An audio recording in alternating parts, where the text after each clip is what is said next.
Imagine someone hands you the keys to a warehouse, not a small one, 1 million square feet under one roof. Forklifts glide down aisles stacked 5 stories high. A conveyor belt hums somewhere in the distance, carrying boxes toward a wall of loading docks where trucks back in every few minutes, all day, all night. It looks like the simplest business in the world. Rent out empty space, charge by the square foot, and let gravity and shelving do the rest. Multiply the square footage by a going rental rate and the number gets dizzying. Millions of dollars a year just for storing boxes nobody's even opened yet. It feels like someone handed you a machine that prints money out of thin air. Here's what nobody tells you, standing on that loading dock. Almost everything you just imagined is wrong. That wall of inventory, that hum of forklifts, that steady stream of trucks, that's only the part a visitor is allowed to see. The real business, the one that decides whether this building makes a fortune or quietly bleeds cash, starts in a place most people never think to look. Stick around because by the end of this, you won't just understand how a warehouse makes money. You'll understand why one of the most boring-looking businesses in America is secretly one of the most unforgiving. Picture the math most people assume is happening. Charge $8 a square foot times 1 million square feet, and you're sitting on $8 million a year doing basically nothing. That sounds logical. Until you look closer. The average warehouse operator doesn't get paid to store boxes. They get paid to move them, and the actual margin on pure storage, square foot by square foot, is thinner than almost anyone expects. Some of the busiest warehouses in the country are running on razor-thin operating margins, propped up entirely by volume because the box that just sits there quietly isn't the box that makes money. The box that moves is. Pause for a second. A building the size of 20 football fields and the real profit isn't in the storing? At first, this makes no sense. Here's the part almost nobody realizes. Warehouses were never really in the business of holding inventory. They're in the business of racing the clock, moving product through the building faster than the cost of the building itself can catch up to them. Keep that idea in your back pocket. It's about to explain everything. Say the word warehouse, and most people picture one thing. In reality, at least 4 completely different businesses are hiding under that word, and each one plays by its own rules. Somewhere, a massive retailer owns its own distribution center outright, built to their exact spec, running their own trucks, answering to nobody but their own supply chain. It's an enormous asset on their balance sheet, and every dollar of efficiency they squeeze out drops straight to their own bottom line. A few miles down the highway, a third-party logistics company, a 3PL, runs a building it doesn't own at all, packed with inventory belonging to a dozen different clients who've never met each other. No brand loyalty to protect, no product of their own to sell. Just space, labor, and software, rented out by the pallet and the pick. Then there's the cold storage facility, refrigerated and frozen aisles humming behind airlock doors, built for pharmaceuticals and frozen food. A completely different, far more expensive animal where a single refrigeration failure can destroy a client's entire inventory in hours. And, increasingly, there's the automated fulfillment center, robots gliding under shelving units, conveyor systems sorting thousands of packages an hour, built less like a warehouse and more like a factory that happens to store things instead of making them. Same word, 4 different economic engines, and every single one of them starts with the same terrifying number. Before a single pallet moves, the owner has already spent a fortune just to unlock the doors. Picture the land first, acres near a highway interchange, close enough to a port or a population center to matter, sometimes costing tens of millions of dollars depending on the market. Then the building itself, reinforced concrete floors rated to hold thousands of pounds per square foot, clear ceiling heights of 32 feet or more just to stack racking high enough to justify the land underneath it, and dozens of loading docks, each one its own small piece of expensive engineering. Then racking goes in. Steel shelving systems that can run into the millions of dollars for a large facility, bolted, inspected, and rated by weight class before a single box touches them. A warehouse management system, the software brain that tracks every item's exact location, adds hundreds of thousands more. Forklifts, pallet jacks, and increasingly robotic picking systems stack on top of that. And yet, before a single client signs a lease, the building already owes millions in construction financing, sitting there, generating exactly zero revenue. That's the trap almost nobody outside the industry understands. A warehouse is one of the few businesses where the entire cost is spent before you know if anyone will show up to fill it. Add property taxes on a building this size, which alone can run into the hundreds of thousands annually. Insurance covering a fortune in stored inventory that technically belongs to someone else. Utility bills for a space so large that lighting and climate control alone can cost more than most small businesses' entire rent. Most warehouse operators need staggering amounts of working capital before they've moved a single pallet. That sounds like an impossible business to survive, let alone thrive in. So, where does the actual money come from? Watch what happens next because this is where the business gets interesting. A warehouse manager named Diane stands at a computer screen showing every inch of the facility color coded by activity. And this dashboard, more than the building itself, is where the real profit lives. Storage fees are just the entry ticket. The real money is in the handling. Every pallet received, every item picked, every box packed and labeled gets its own line item fee, stacking quietly on top of the base rent for the space. Think about that. The empty shelf was the bait. The activity around it is where the real transaction happens. That's only half of the story. Down one aisle, a picker named Marcus scans a barcode and grabs a single item off a shelf holding thousands of identical-looking boxes. And this is quietly the most fragile part of the entire operation.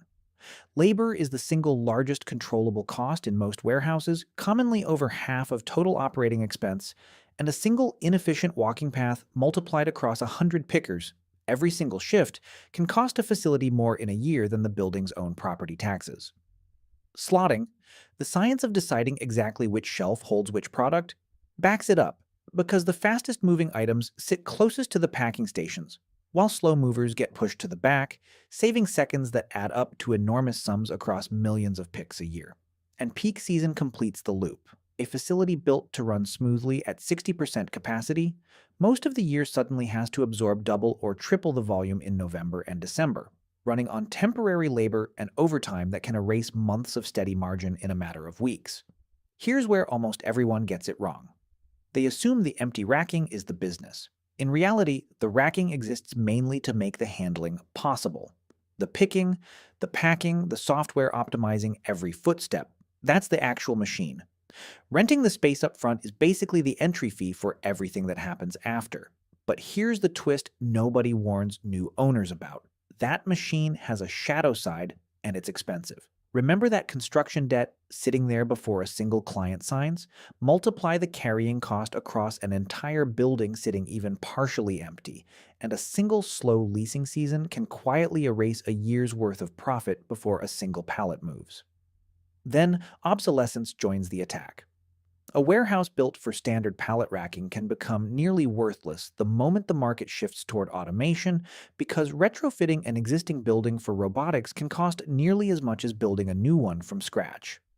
A facility sitting half empty isn't just losing rent, it's aging out of relevance every year it doesn't modernize. Utility costs never stop either, because keeping 1 million square feet lit, heated, and cooled runs a bill that arrives whether the building is full or empty. Now add the costs almost nobody outside the industry ever thinks about. Cybersecurity, because a warehouse management system holds the inventory records and shipping data of every client stored inside it, and a single breach can shut down operations for days.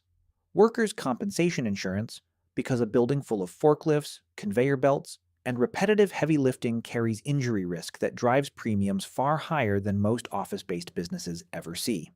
Fire suppression systems rated specifically for the exact goods stored inside. A warehouse full of aerosols or lithium batteries needs a completely different, far more expensive sprinkler system than one full of paper towels. Compliance audits from clients who need to verify their inventory is actually where the records say it is. Racking collapse liability because a single overloaded shelf failing can trigger injuries, inventory loss, and a lawsuit in the same afternoon. Seasonal churn from short-term tenants who need space for exactly 90 days and then vanish, leaving a gap in revenue nobody planned for. And detention and demurrage fees quietly passed along when a trailer sits at the dock too long waiting to be unloaded, turning a scheduling delay into a real financial penalty. Add all of that to the debt and the obsolescence risk, and the numbers stop making sense the way you'd expect. A warehouse can run at full capacity every single day of the year and still post an operating margin most people would call unimpressive for a building worth this much. This is a business that looks like dead weight sitting quietly on a balance sheet and is often one bad lease cycle away from real trouble. Now here's where it gets structural. Nothing inside that building happened by accident either. It's just engineered for efficiency instead of psychology. The layout isn't random. Fast-moving inventory sits closest to the shipping docks by design because every extra foot a picker walks multiplies across millions of trips a year into real, measurable cost. That's not convenience. That's a spreadsheet translated into concrete and steel. The height of the ceiling isn't an aesthetic choice either. Every additional foot of usable racking height is treated like additional land, because vertical space is the only way to add capacity without buying more of the ground underneath it, which is exactly why modern warehouses keep getting taller instead of wider.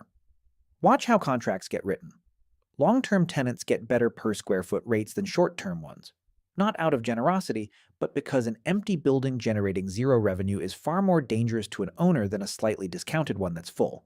The same logic an airline uses filling a plane at a discount rather than flying it empty.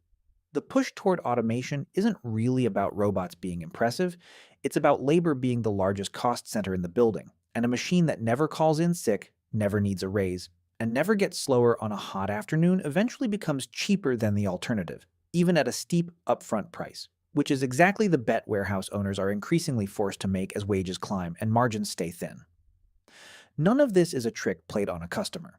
It's operations research engineered into layout, contracts, and capital spending, refined over decades into one of the most quietly optimized industries in the country.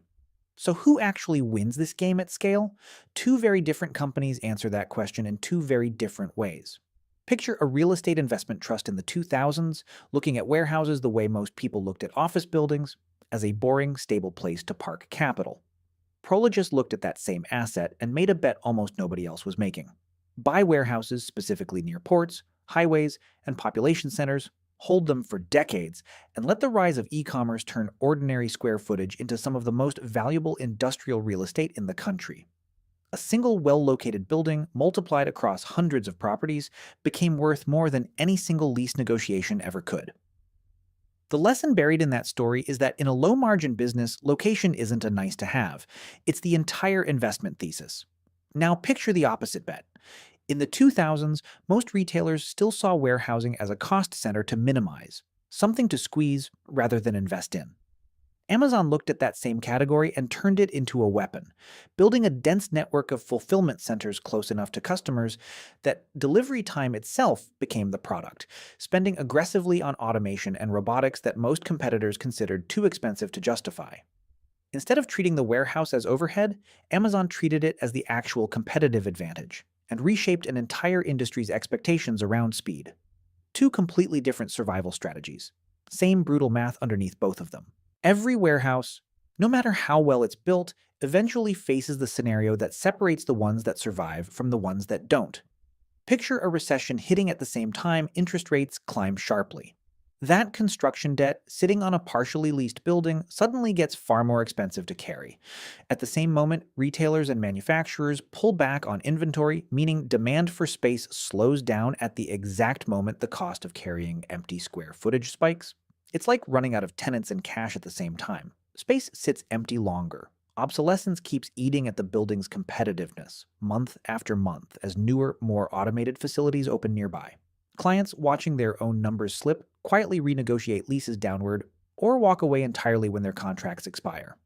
Cash flow, which depended on a steady rhythm of lease payments covering debt service and payroll, starts to strain, like a body running out of oxygen one breath at a time. A warehouse that looked wildly profitable 18 months earlier can suddenly find itself unable to cover its own debt payments, forced to slash rates just to keep the lights on before defaulting on its loan. This is exactly the scenario that has emptied out industrial parks during past downturns.